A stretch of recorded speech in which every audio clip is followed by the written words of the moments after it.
Bueno, nuevamente aquí con ustedes, ¿qué tal a todas y a todos? Nos metemos en lo que es la séptima clase de este curso Soberanía y Colonialismo en América Latina.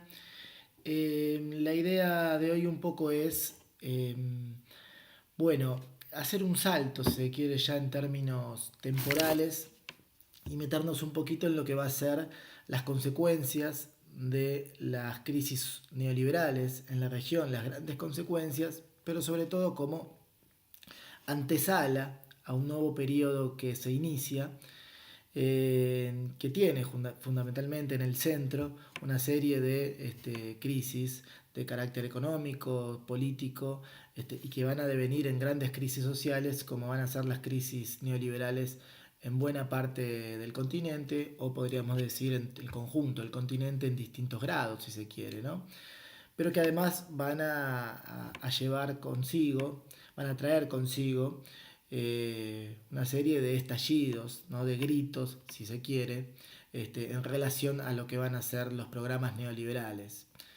En principio decir lo siguiente, y vamos a pensar en los alcances y los límites de los modos de integración en América Latina como tema central de esta séptima clase, y como de alguna forma es bastante abarcativo, si se quiere, el tema en esos términos, vamos a concentrarnos fundamentalmente en lo que supone la integración regional, ¿no? De los lineamientos más básicos, más generales, de cómo concebir en América Latina los proyectos de integración regional, y lo vamos a plantear como un momento donde la integración regional es pensada como una cuestión estratégica, ¿no?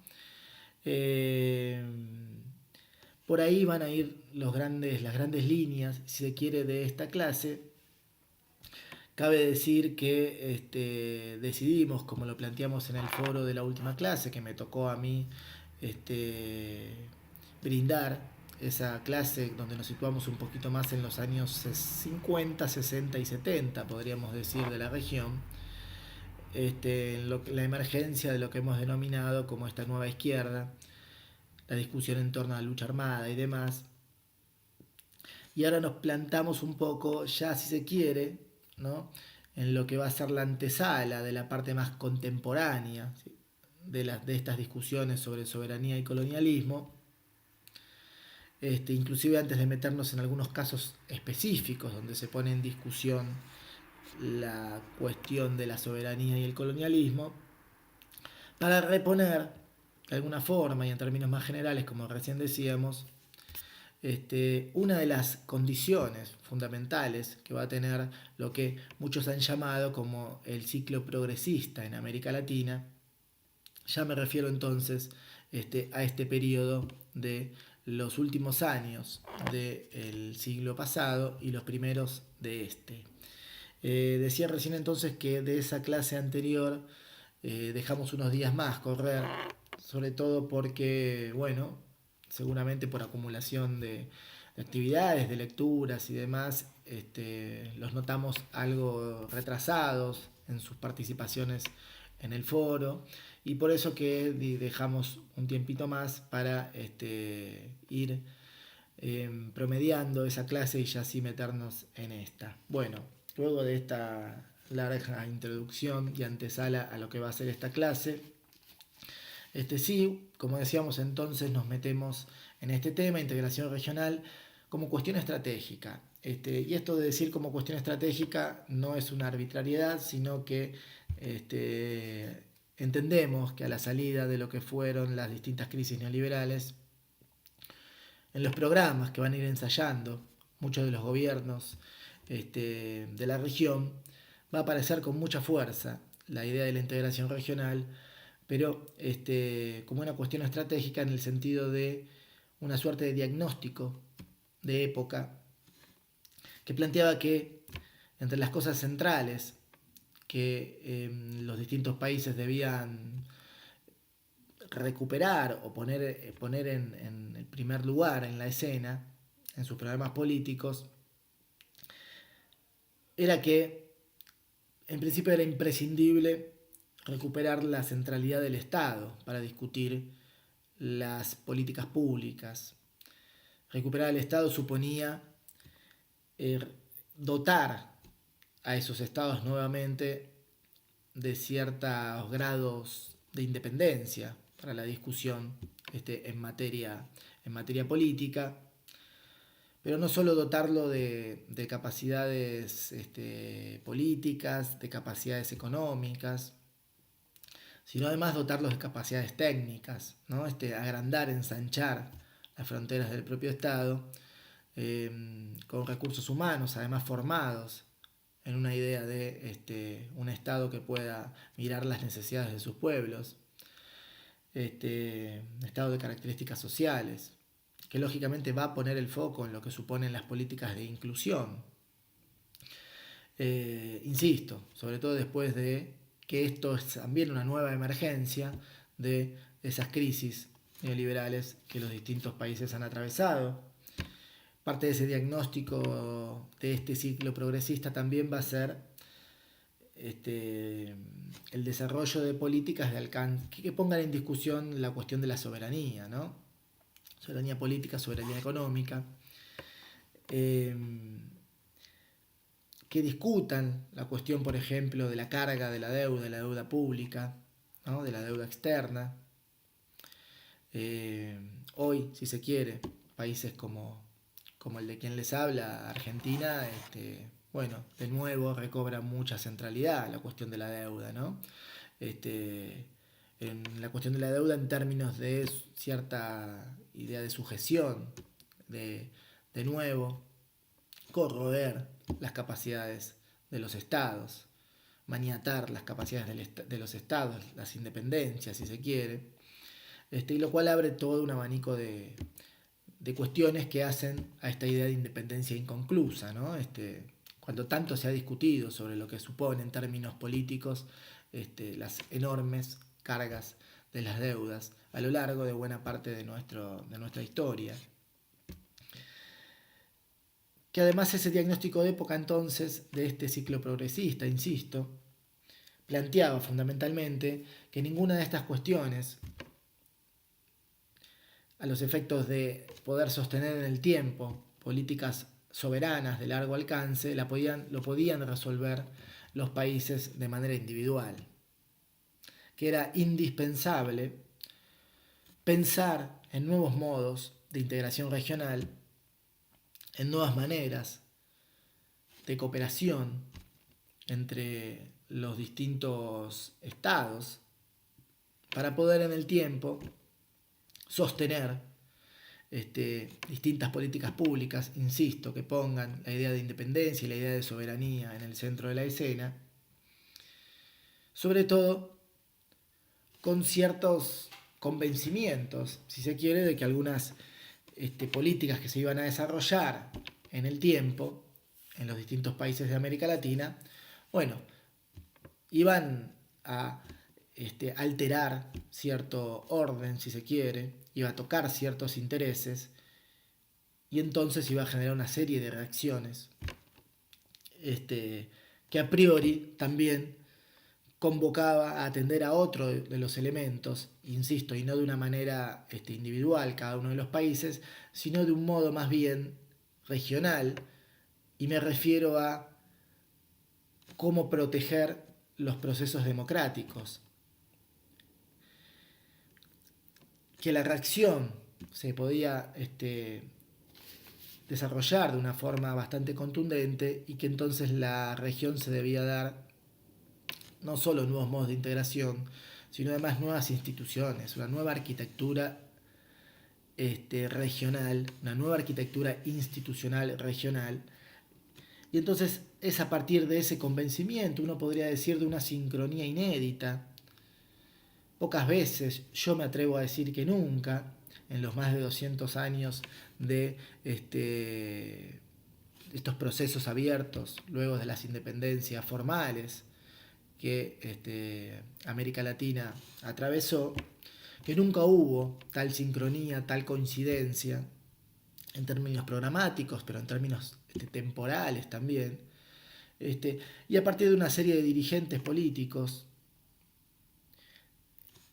dirigentes sociales, en muchos casos previamente, que después van a devenir en dirigentes políticos y presidentes en muchos casos, que además venían de las discusiones o de las luchas contra el neoliberalismo en distintos lugares de nuestra región. Muchos de esos dirigentes sociales, dirigentes campesinos, otros que venían más bien del movimiento sindical, o el caso de organizaciones revolucionarias, muchas de los 60, como hemos hablado en la clase anterior, otros casos de las Fuerzas Armadas más nacionalistas. Bueno, esos dirigentes, que muchos o la gran mayoría venía con un discurso antineoliberal, de programas alternativos al neoliberalismo, bueno, en muchos casos se van a convertir o dirigentes de gran envergadura o decididamente en presidentes de muchos de estos países. Bueno, ese es el proceso que vamos a ver en esta clase con algunos textos que ahora les voy a comentar, pero que se van a empezar a ensayar una serie de medidas políticas.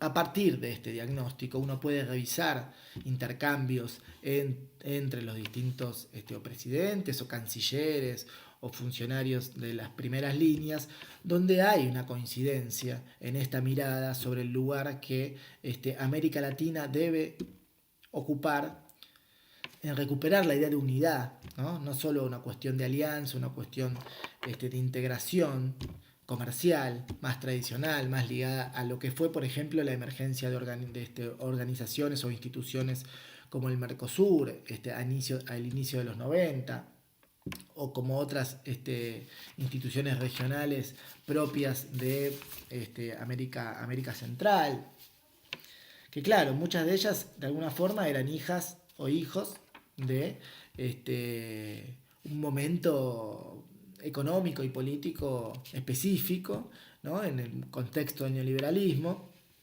Comunidad Andina de Naciones, por ejemplo. Bueno, el CARICOM es una institución ya de los años 70, pero que después va a tener algunos movimientos, si se quiere, en términos de darse una perspectiva política muy vinculada a una América Latina que uno debe decir que por lo menos hasta febrero del 99, con el inicio del gobierno de Hugo Chávez, una América Latina que toda había adoptado color neoliberal, ¿no? Con la excepción de Cuba, que como hemos hablado en la clase anterior, había sido expulsada de buena parte de los espacios de discusión supranacional, fundamentalmente de la OEA desde el año 62. Bueno, el propio NAFTA, ¿no? Este acuerdo que tiene el foco a Canadá, a Estados Unidos, pero también a México, que también es de la década del 90. Bueno, la discusión también es, o el diagnóstico también supone que no alcanza a los efectos de discutir los grandes temas pendientes de la región, participar de estas instancias, participar de la Organización de los Estados Americanos, que hemos hablado bastante en cuál es el contexto que le da lugar a esta institucionalidad supranacional, que tiene Estados Unidos en la cabeza, digamos, en el centro de la escena, que son espacios dirigidos, promocionados por los Estados Unidos, y que entonces no alcanza ni siquiera tampoco con ir a foros internacionales como Naciones Unidas. América Latina tiene que ser capaz de crear una nueva arquitectura regional, donde efectivamente se discutan los grandes temas pendientes de su historia reciente, pero de unas temporalidades, pensando en unas temporalidades más largas también. Me parece que esto no es algo menor, en esos años se discutía un poco las ciencias sociales, inclusive discutían un poco, bien o mal, sobre lo que suponía la conceptualización sobre el posneoliberalismo en América Latina, ¿no? Posneoliberalismo sí, posneoliberalismo no. En todo caso se avanzó a caracterizar un ciclo que se iniciaba en febrero del 99 con el gobierno de Venezuela como posneoliberal, pero quizás hacía que no discutamos de fondo las pervivencias, ¿no? Las persistencias de una matriz neoliberal que había sido exitosa y que además se conjugaba como una enorme derrota del campo popular en los años 70 y profundizado en los años 90.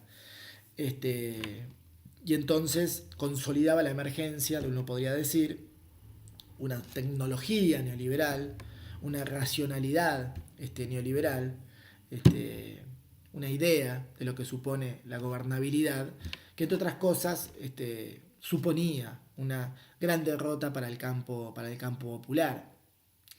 O sea que la discusión del posneoliberalismo no quedaba del todo saldada, era algo más dificultosa, ¿no?, que una mera caracterización, sobre todo para una América Latina que había sido un laboratorio este, intenso, digámoslo así, de la matriz neoliberal. Y sobre todo con lo que supone la historia de América Latina, donde, insisto, esta idea de unidad queda siempre fracturada, esta idea que hemos visto también en clases pasadas sobre unos grados de dependencia muy muy grandes de los países centrales, sobre todo los Estados Unidos en la última parte de la historia. Y entonces los ensayos neoliberales hacían más frágiles las condiciones de posibilidad y de desarrollo de América Latina. Después, ya hacia una década después, si se quiere, en relación al avance de este ciclo, algunas de las discusiones que se planteaban era si ya estábamos frente a un fin de ciclo, ¿no? Un ciclo que del todo no lo habíamos caracterizado, pero que parecía que estábamos ya frente a un fin de ciclo. Algunos decíamos, bueno, hay cierta disputa aún, ¿no? Algunos países están medio, si se quiere, resistiendo a esta nueva ola conservadora, entre comillas.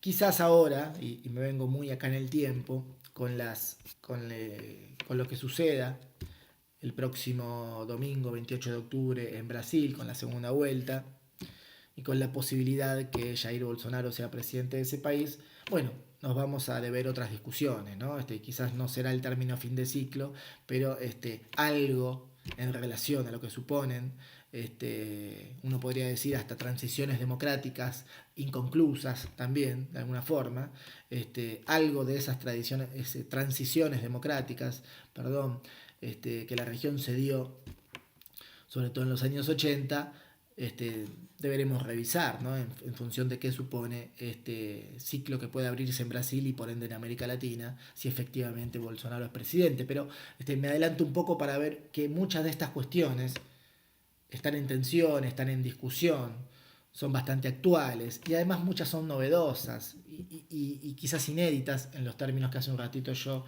mencionaba en relación a ese ciclo que abre América Latina y donde a partir de ese diagnóstico que recién comentábamos es una condición necesaria para la construcción de cualquier andamiaje, la idea de un nuevo modo de integración o cooperación regional en América Latina, que efectivamente se consolide institucionalmente y que pueda ir ensanchando las posibilidades de sostener en el tiempo políticas de Estado, de alcance, que ponga en el centro de la escena la cuestión de la soberanía.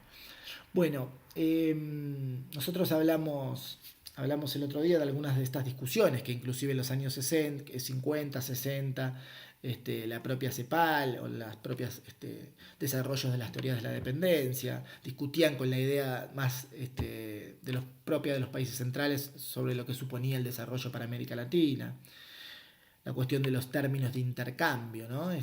Poco favorables o desiguales para nuestra región, la necesidad de desarrollo de los países a partir de este binomio que se planteaba por entonces de centro-periferia, de qué modo podían desarrollarse estos países y sostenerlo en el tiempo. Bueno, acá hay una suerte de reactualización de ello en el diagnóstico que se va a hacer en esta etapa pensando en nuevos modos de integración regional, por un lado, y el segundo elemento, como decíamos recién, son que esto es emergencia, este momento es emergencia de crisis neoliberales que además de buscar ensayar nuevos programas políticos, buscar salir de ciertas crisis políticas o de representación, ¿no? Que se ha discutido mucho también al respecto, y ensayar otros modos democráticos, ¿no? Algunos de los países van a pensar también en la idea de darse procesos constituyentes, que convoquen una Asamblea Nacional Constituyente, que piensen las democracias en términos más participativos, con roles más protagónicos, con nuevas instituciones. Digo esto porque estas discusiones también se van a intentar dar en muchos de estos encuentros de carácter más regional. Y digo esto también porque muchas veces hay una cifra de época, un hito, por así decirlo, donde hay toda una reedición fuerte de lo que supone el antiimperialismo en América Latina, que fue aquel noviembre de 2005, ¿no? Que generalmente se recuerda como ese grito, ¿no? De no al ALCA, ALCA, ALCA, al carajo. Una cumbre de las Américas, la cuarta cumbre en la ciudad de Mar del Plata, en Buenos Aires, que fundamentalmente tenía el deber, por así decirlo, de firmar el área de libre comercio de las Américas, que ya tenía un preacuerdo en la cumbre anterior, la tercera cumbre en la ciudad de Quebec, en Canadá, del año 2001, donde todos los países que habían participado de esa tercera cumbre se habían comprometido a empezar a cerrar la cuestión del ALCA hacia 2005, a los efectos de que ya para diciembre de 2005, inclusive así se planteaba, el acuerdo esté cerrado, ¿no? Con una excepción, digo, todos los países habían asumido ese compromiso, pero ahí había una reserva que ponía algunos de los párrafos del preacuerdo, una reserva que planteaba por entonces, ¿no? En soledad, levantando la mano, el expresidente Hugo Chávez de Venezuela. De nuevo, 2001, Quebec, Canadá, tercera cumbre de las Américas, donde dejaba una reserva de sus diferencias con los párrafos más jugosos o más sustanciales de lo que iba a ser, lo que se pretendía que sea el Acuerdo de Libre Comercio de las Américas. Noviembre del 2005, Mar del Plata, además de esa cumbre, ¿no? Va a haber una contracumbre de los pueblos, donde también se respiraba, uno podría decir, un clima de época, un clima latinoamericano, ¿no? Siempre en momentos de apertura democrática en muchos de nuestros países, cada quien puede dar cuenta de momentos donde se respiraba una suerte de primavera democrática.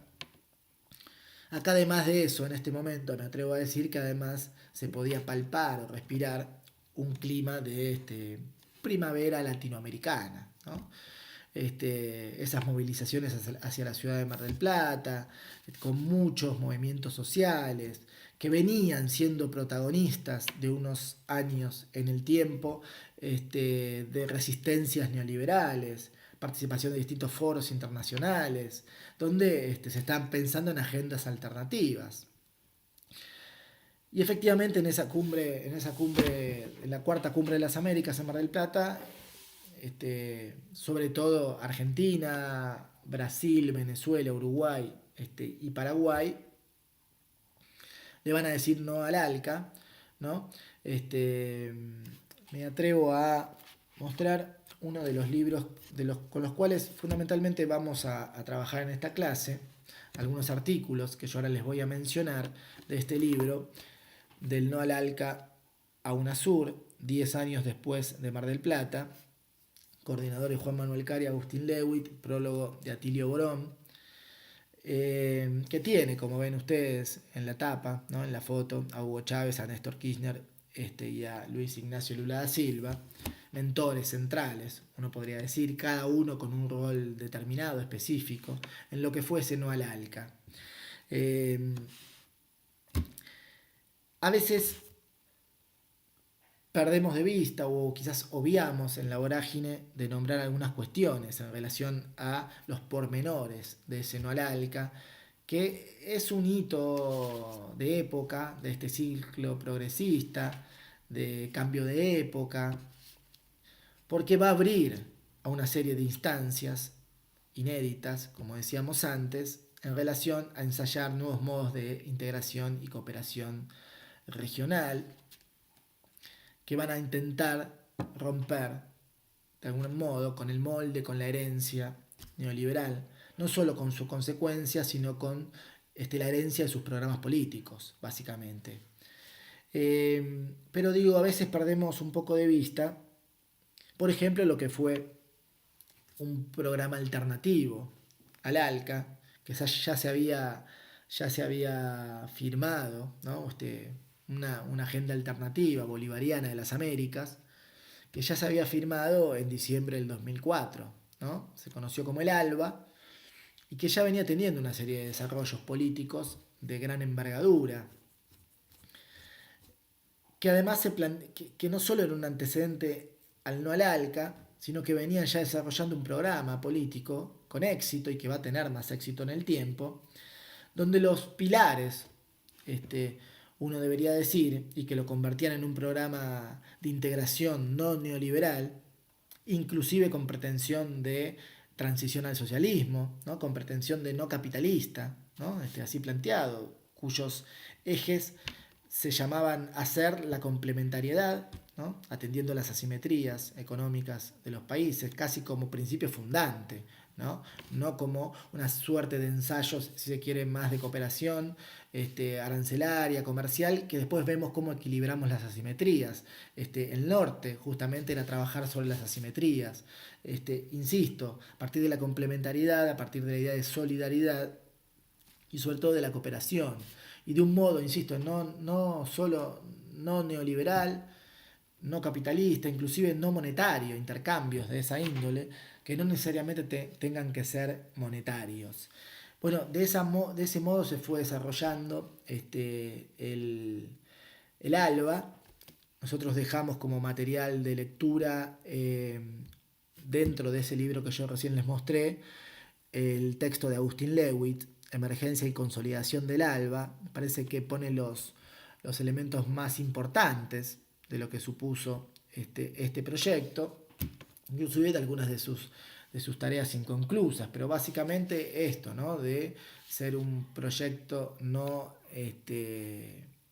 neoliberal, que va a tener en principio va a ser firmado por Cuba y Venezuela, diciembre del 2004, pero después se van a ir sumando una serie de otros países, como Bolivia, más adelante Ecuador, eh, bueno, Honduras se suma después. Uno podría decir que le costó caro, a Honduras le costó un golpe, a Mel Zelaya le costó un golpe el ingreso al ALBA. Buena parte de los países centroamericanos también, y sobre todo por un intercambio que pone el foco en las necesidades de muchas de estos pueblos, sobre todo. Está pensado como una agenda alternativa de los pueblos, ¿no? De las necesidades de los pueblos. Se funda también en el contexto del ALBA, ¿no? Y dentro del programa del ALBA lo que se conoció como Petrocaribe, que entre otras cosas va a dotar de energía a buena parte de estos países, ¿no? A partir de la gran reserva petrolera que supone Venezuela, ¿no? Principal reserva de petróleo certificada del mundo, y por intercambios en términos de intercambio de granos, intercambios de alimentos, ¿no? Intercambios en materia de salud y educación, ¿no? Uno debería decir, muchos de nosotros hemos participado en algún momento, en aquellos años, de los proyectos o los planes de alfabetización, ¿no? Donde el analfabetismo era una clave de la época, uno de los grandes males por resolver. Bueno, y esos intercambios de esos programas, el Yo sí puedo de Cuba, ¿no? Bueno, ese tipo de intercambios estaban en el centro, en el corazón de lo que suponía el ALBA. O sea que con ese programa también se fue a decirle que no al ALCA, se va a ir ampliando en el tiempo, más allá de distintos modos o distintas expectativas de integración que podían tener países como Argentina, Brasil, Uruguay, en relación quizás a Venezuela, a Bolivia, Ecuador, etcétera.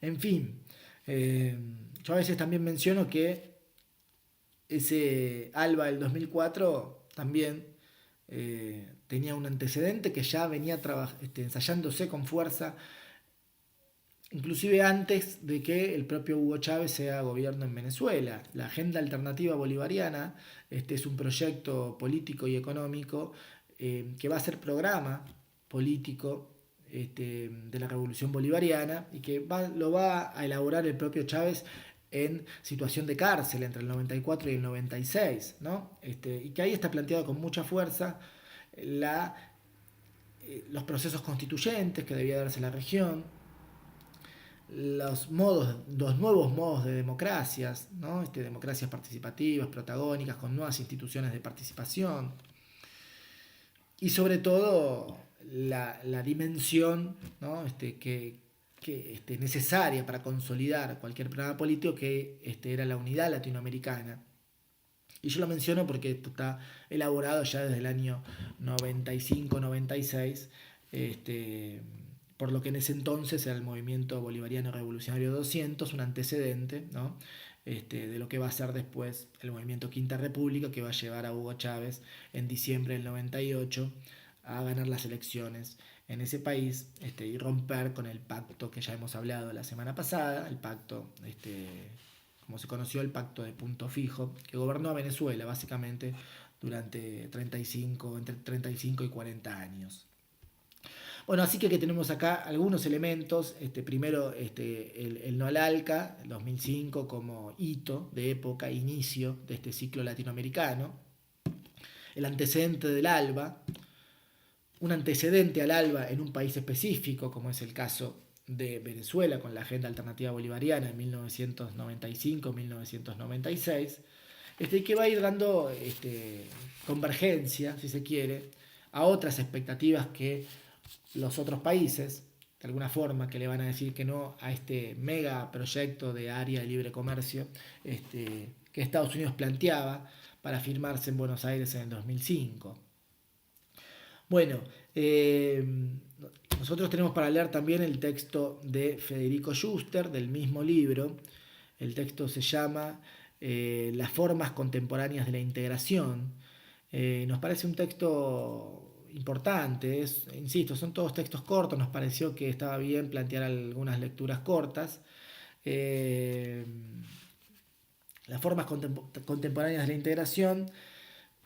Federico Schuster va a decir algo así como el no al ALCA recupera la dimensión, ¿no? La histórica discusión en América Latina, central discusión que tiene que ver con los términos de intercambio, y cómo romper esa matriz, ¿no? En la División Internacional del Trabajo, de que los países de la región sean países naturalmente productores de alimentos, países agroexportadores, y cómo puedan avanzar, profundizar sus industrias, ¿no? Su capacidad de producción de productos manufacturados.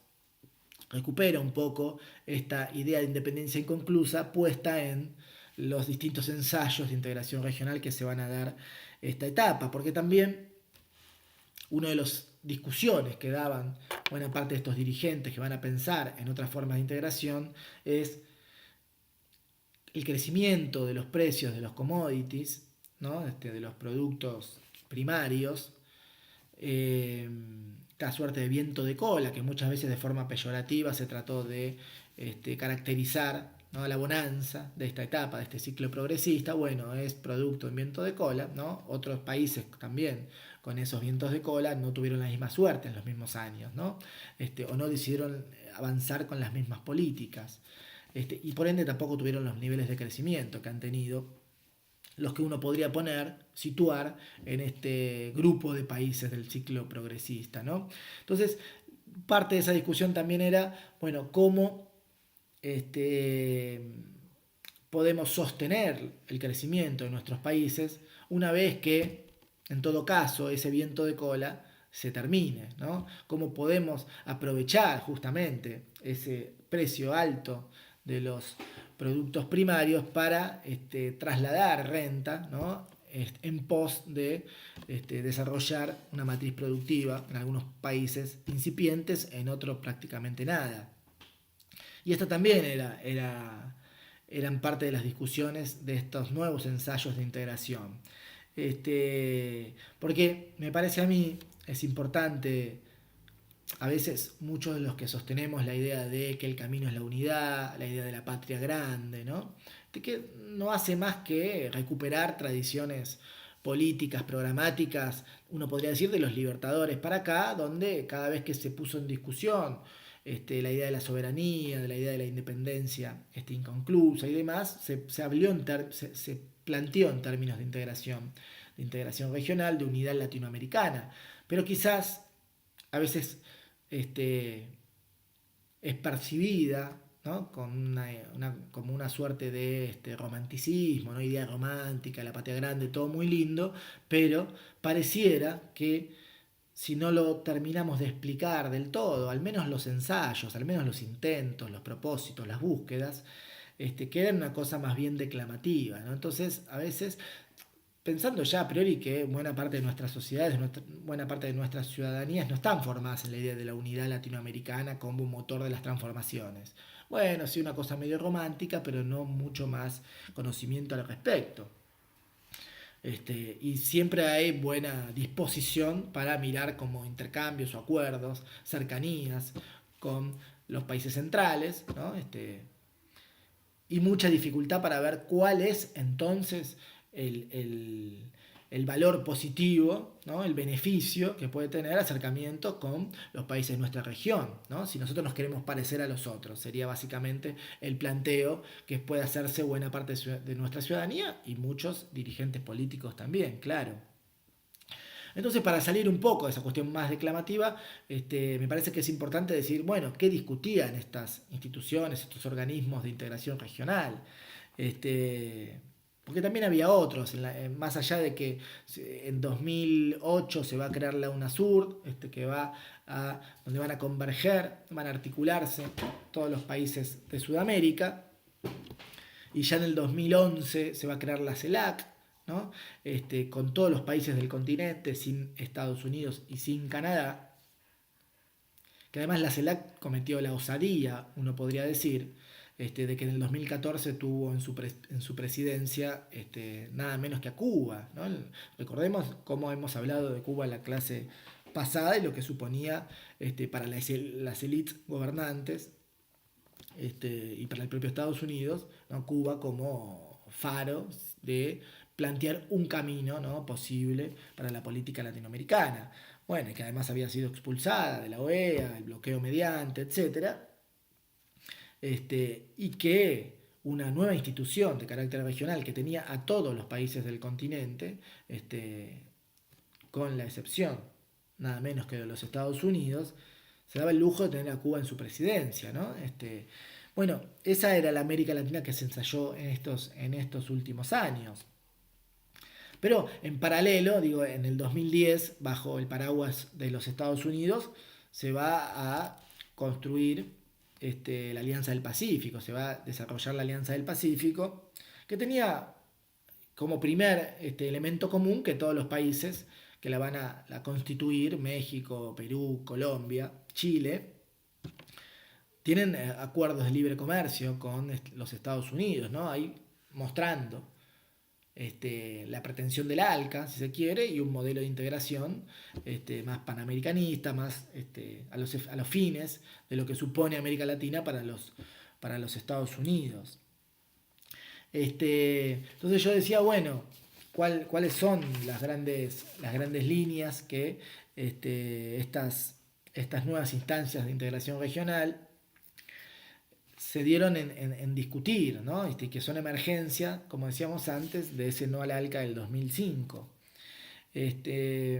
Bueno, en el texto de Roger Landa, que nosotros también les dejamos, el desafío de la historia y los pasos hacia la integración continental desde la CELAC, bueno, hay muchos elementos para dar cuenta de esto que estamos diciendo, cuáles eran los grandes lineamientos que discutían, por qué eran importantes estas instancias de integración regional. Y lo digo porque muchas veces, y me adelanto a lo que van a ser clases posteriores, muchas veces los sectores progresistas, ¿no? Por así decirlo, el campo popular, podemos decir, tiene más dificultades en ver lo central que son estas instancias de integración regional y de poner en el centro de la escena la idea de unidad latinoamericana, que los propios sectores conservadores, que rápidamente cuando se hacen del poder es lo primero que buscan desmontar, ¿no? Y lo vimos muy rápidamente en estos últimos años, una CELAC prácticamente sin funcionamiento, una serie de países que se retiran en grupo de la UNASUR, un Mercosur que primero lo dejan sin funcionamiento, no dejan asumir a Venezuela la presidencia pro tempore, lo suspenden temporalmente, lo suspenden, prácticamente lo expulsan después en el 2017, luego de que Venezuela inicia su proceso constituyente. O sea que rápidamente tienen como tienen mucha claridad sobre el lugar que ocupan estos organismos de integración regional para que América Latina pueda resolver este, sus grandes deudas históricas, rápidamente van por ellos y los desactivan, al punto tal que crean nuevas instancias, como por ejemplo fue la creación del Grupo de Lima, ¿no? Una suerte de Alianza del Pacífico ampliada, que tiene el foco básicamente de poner en el centro de la escena lo que supone Venezuela, ¿no? Como amenaza en en esta etapa de América Latina, pero sobre eso nos vamos a ocupar un poquito más adelante. Vuelvo a donde estaba, hablaba de cuáles eran las grandes discusiones que se daba la región en esta etapa en relación a la creación de esta nueva arquitectura regional, y decíamos que a partir del texto de Roger Landa uno puede ver, y sobre todo en el caso de la CELAC, ¿no? Que por ejemplo se discutía en esto que decíamos antes, uno puede ver casi que en la carta de intenciones que tiene la propia CELAC eh, es la defensa de las democracias.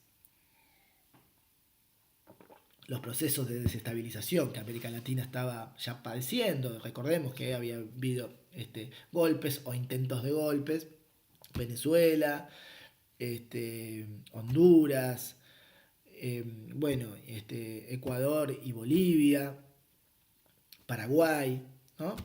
Donde estos organismos habían tenido un papel central en el cuidado de las democracias, en la protección de las garantías democráticas, en no más procesos dictatoriales en América Latina, al punto tal que convocaban a sus presidentes, a sus cancilleros rápidamente, frente a circunstancias de desestabilización, se convocaban básicamente para sancionar estos momentos, ¿no? Estos momentos de desestabilización. Uno podría decir han sido importantes para frenar el intento de golpe en Bolivia, 2008, el intento de golpe en Ecuador, 2010. Desconocieron al gobierno de Paraguay después del golpe al Hugo, ¿no? En el año 2012.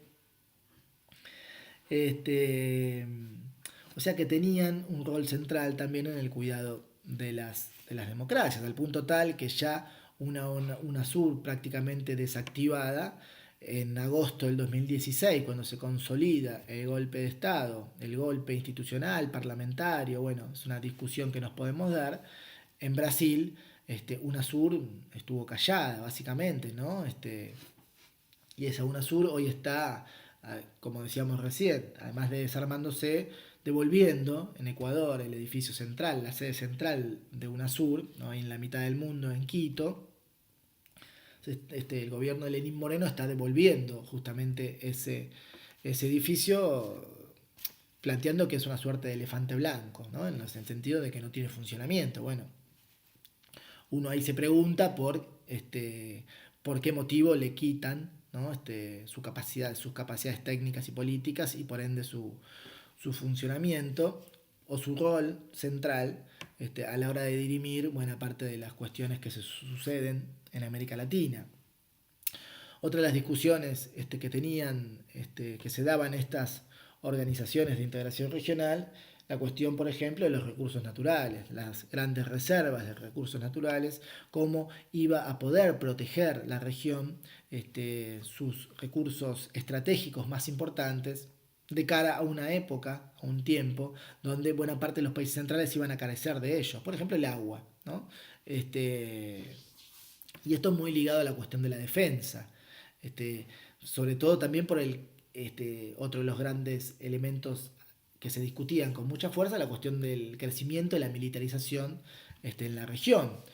Ustedes saben que América Latina, entre entre las conocidas y las disfrazadas de bases humanitarias o bases científicas, tiene más de 80 bases militares norteamericanas justamente en su territorio, y que muchas de ellas fueron parte de las grandes discusiones también. La instalación de muchas de ellas, por ejemplo las de Colombia, las 7 bases militares de Colombia, fueron unas grandes discusiones, y además por la frontera caliente con Venezuela. Bueno, estas discusiones se daban con mucha fuerza en la CELAC o en la UNASUR, por ejemplo.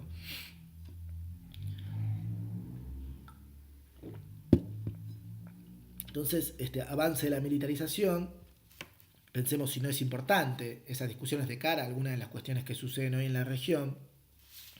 La cuestión de la defensa, UNASUR se da en la creación del Consejo Sudamericano de Defensa. No se terminó de consolidar, pero una vez se piensa en el caso de la Argentina con el hundimiento, desaparición, no se sabe del todo qué es lo que sucedió, con uno de sus pocos buques, ¿no? Con capacidades técnicas en materia de defensa, Lara San Juan, que por ejemplo los alertas del Consejo Sudamericano de Defensa, para tener información algo más rápido, hubieran sido de mucha centralidad, de mucha importancia. Otra de las cuestiones que discutían estos organismos era la cuestión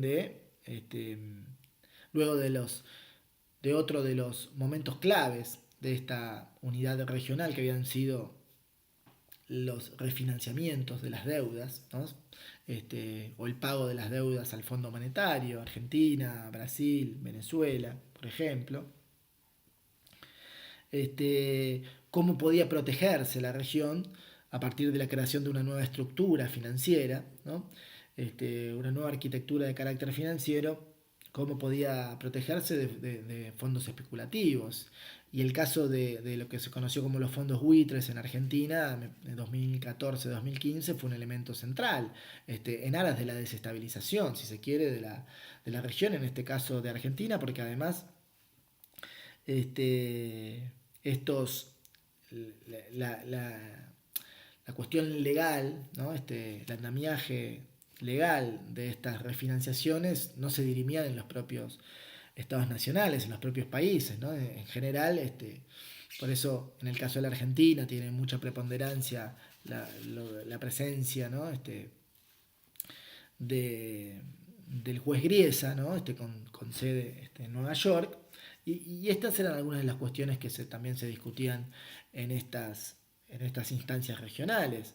En ese sentido también la búsqueda de crear un banco, ¿no? Un banco común del sur, ¿no?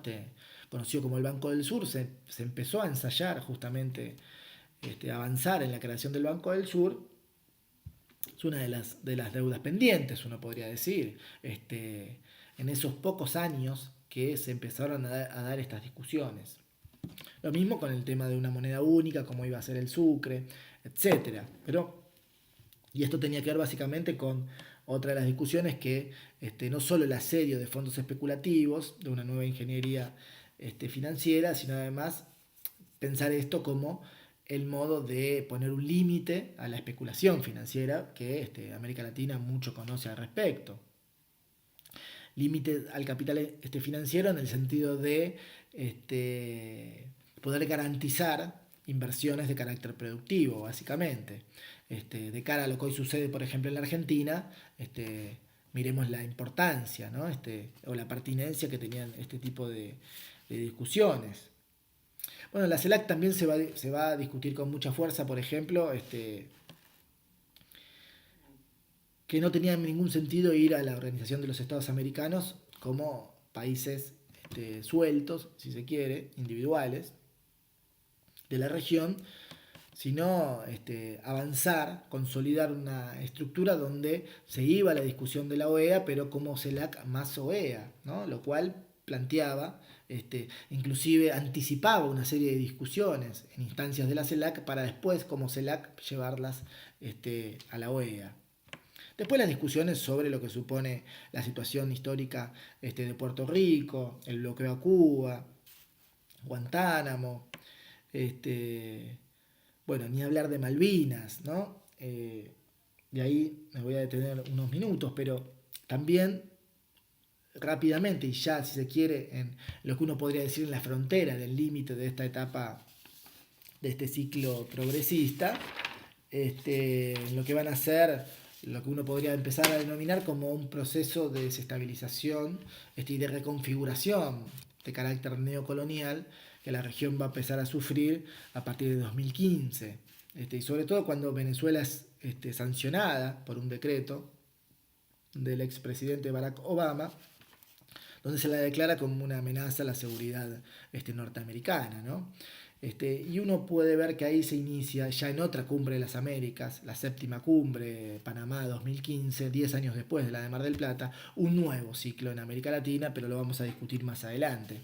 Ahora, decía yo recién, que otro de los, y nos sirve mucho por dos motivos. Primero, como ejemplo concreto de lo que suponían también las discusiones al interior de estos espacios. Y después porque en no la clase que viene, pero ya las dos siguientes vamos a hablar como caso específico de colonialismo histórico, pero también en el siglo XXI, lo que supone la situación de Malvinas. Entonces, Malvinas se discutía también con mucha fuerza en estas instancias, sobre todo porque Argentina, empieza a caracterizar a la situación de Malvinas, ya no como los 74 días de la guerra de 1982, uno de sus capítulos más dramáticos, sino va a hablar de una larga historia, ¿no? de usurpación por parte de Gran Bretaña, va a plantear el apoyo de Estados Unidos, va a intentar sacar a Estados Unidos de cierta neutralidad, va a plantear que ya había más de 40 resoluciones por parte de Naciones Unidas instando a las partes a dialogar, va a tener el apoyo de la región y de estas instituciones para que efectivamente eso suceda, y porque además Argentina va a dar un salto en la denuncia sobre Malvinas a plantear como la cuestión de la militarización del Atlántico Sur, ¿no? Y que están en juego ahí los recursos naturales de América Latina, la militarización también en una serie de bases militares que uno observa siempre están mirando a los recursos naturales del continente, y hay un arco de bases, ¿no? en el Atlántico Sur que termina en la base más importante de la OTAN en el Atlántico Sur, que es la base de Mount Pleasant, Monte Agradable, en Malvinas, una enorme base militar de la OTAN, con, entre otras cosas, con capacidad nuclear, submarino nuclear, y donde se va creciendo cada vez más en el proceso de militarización del Atlántico Sur. De esa manera Argentina va a caracterizar el conflicto de Malvinas, va a decir ahí que están en juego los recursos de nuestra América, que no son los 11.000 kilómetros cuadrados de las Malvinas, sino que estamos hablando de un conflicto de más de 3 millones de kilómetros cuadrados, que lo convierten en el conflicto en términos territoriales, coloniales más importante del planeta, y que además de todas las reservas hidrocarburíferas, agua, otro conjunto de islas y de mares que circundan a las propias islas, la enorme plataforma continental muy muy rica que tiene la Argentina, las licencias ilegales que permanentemente se entregan a multinacionales y se van a sancionar a esas multinacionales, también sobre todo por la extracción de hidrocarburos, y estos organismos regionales van a acompañar esas sanciones. No se va a permitir amarrar en las costas de Sudamérica, por ejemplo, a buques, ¿no? a barcos que vienen de la zona de Malvinas. O sea que hay un acompañamiento regional muy claro, con un caso de colonialismo muy, muy significativo. Y además se va a decir que, lógicamente, estamos hablando de la llave a la reserva de agua dulce más importante del planeta, que es la Antártida. Argentina va a ser planteada, y por ley también desde el año 2010, como un país bicontinental por su pretensión del continente antártico, de la parte del continente antártico. O sea que esa caracterización que Argentina hace sobre el reclamo de Malvinas va a recibir el acompañamiento de la región, inclusive uno podría decir de otros espacios regionales también, pero de la región latinoamericana. Y hay un ejemplo muy claro de parte de las grandes discusiones también que se daban al interior de estas instituciones.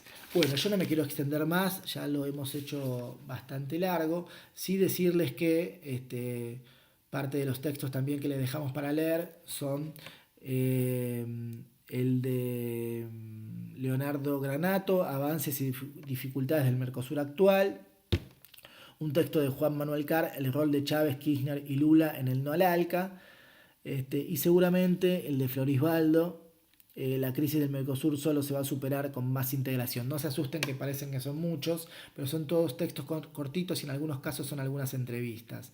Me parece que para reponer un poco este momento, con estos textos más o menos nos vamos haciendo una idea de lo que supuso la integración regional como cuestión estratégica, casi como condición indispensable o obligatoria para lo que se conoció como el ciclo progresista en América Latina y que va a poner en el centro de la escena la discusión por el colonialismo, la independencia inconclusa y sobre todo las distintas dimensiones de la soberanía.